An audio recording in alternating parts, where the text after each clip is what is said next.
Durozier, vous avez connu...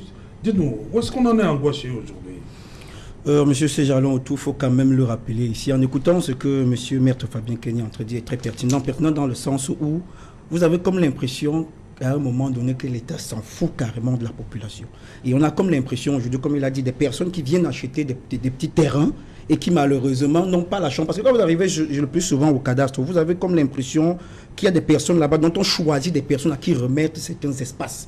Mais malheureusement, l'État a toujours cette manière de dire on va faire comment. Je le dis pour rejoindre une fois répondre à votre question en disant quand vous allez en Gouache aujourd'hui, on a vu en Gouache avec l'éboulement de terrain, mais allez encore en Gouache à Bafoussam actuellement, vous allez voir. On a comme l'impression que tout le balai de tous ces gens qui sont passés là, les ministres, tout ce qui a été fait, tout ça, les gens sont en compte de reconstruire là-bas.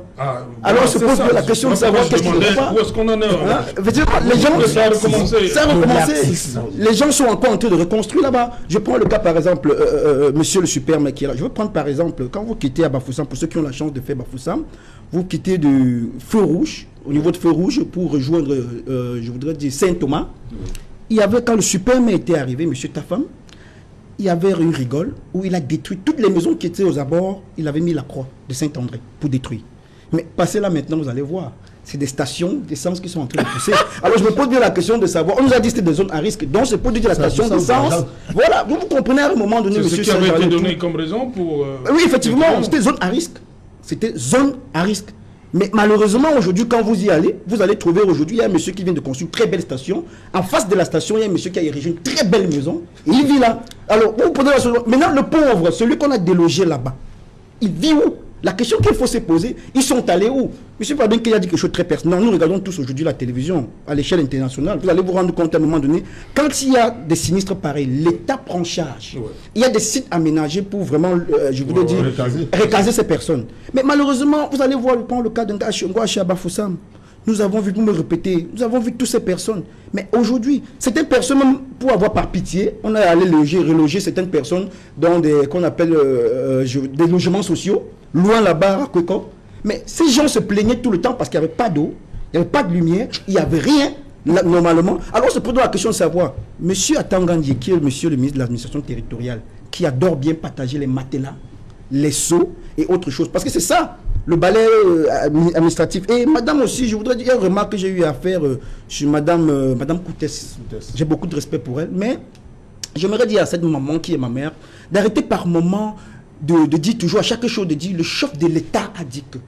Le chef de l'État nous a ordonné. Mais vous êtes ministre, donc pourquoi? Parce que si vous êtes ministre et que vous attendez toujours tout du chef de l'État, mais ça ne sert donc à rien. Vous abandonnez, donc vous déposez, vous laissez donc le chef de l'État tout gérer. Parce qu'elle était venue en Gouache une fois, où M. Atangandji toujours, puisqu'ils marchent ensemble, a dit un moment, le chef de l'État a donné près de 500 millions, matelas et autres. Elle s'est mise à dire, waouh! Malheureusement, personne n'a réagi. Je ne sais pas si tout le monde avait fait cette remarque comme moi. Ça a été pour moi, c'était une honte. Et aujourd'hui, elle revient encore à Yaoundé avec le même système. Le chef de l'État a dit, mais on se pose bien la question de savoir. Donc, parce qu'on a tout donné à monsieur le chef de l'État, c'est pour donc dire que les ministres dont et tous ces gens, ça sert donc à quoi? C'est pour dire qu'ils sont donc là, juste seulement pour consommer de l'argent, ou alors descendre faire la mascarade, ou alors ce théâtre-là. Parce qu'il faut rappeler aussi, monsieur Otou, monsieur Atangandji a dit quelque chose dernièrement, il a son Moulinex.